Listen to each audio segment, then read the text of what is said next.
कलयुग का अंत। 1. भगवान विष्णु ने कहा कि कलयुग की शुरुआत सबसे पहले स्त्री के बालों से होगी, जिन बालों को स्त्री का श्रृंगार कहा जाता है।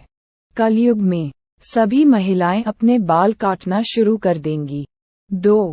विष्णु जी ने बताया था कि जब लोग अपने बालों को रंगना शुरू कर देंगे, फिर वह महिला हो या पुरुष सभी अपने प्राकृतिक रंग को रंगना शुरू करेंगे। कलयुग में कोई भी बाल काले और लंबे नहीं दिखाई देंगे। 3. जिस दिन एक बेटे ने अपने पिता के ऊपर हाथ उठा दिया तभी से समझ लेना कि कलयुग अपने चरम सीमा पर है। हर घर में कलह क्लेश होगा, कोई आपस में मिलकर नहीं रहेंगे और लोग अपने ही घर में अपने लोगों को मारेंगे। 4. कलयुग में कोई भी एक दूसरे से सच नहीं बोलेगा, ना पति पत्नी से, ना बच्चे अपने माता पिता से।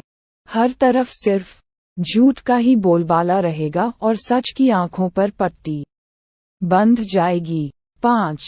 कलयुग में लड़कियां बिल्कुल भी असुरक्षित रहेंगे, उनका अपने घर में शोषण किया जाएगा। अपने ही घर के लोग उनके साथ व्यभिचार करेंगे और बाप बेटी, भाई बहन कोई रिश्ते सही से नहीं रहेंगे। 6. कलयुग में शादी सिर्फ एक समझौता बनकर रह जाएगी। पत्नी पति की इज्जत ना करेगी और ना ही पति पत्नी की इज्जत करेगा। शादी जैसे पवित्र बंधन भी अपवित्र हो जाएंगे। किसी की भी शादीशुदा जोड़े की जिंदगी ठीक से नहीं चल पाएगी। 7. जिस तरह सती युग में लोगों की उम्र लंबी होने के बाद मृत्यु हो जाती थी, अब घोर कलयुग में ऐसा बहुत ही कम देखने को मिलेगा। कलयुग में जब किसी की मृत्यु होगी तब उसकी उम्र 20 से 30 साल के अंदर होगी और उसकी मृत्यु अकाल या पीड़ादायक होगी। 8.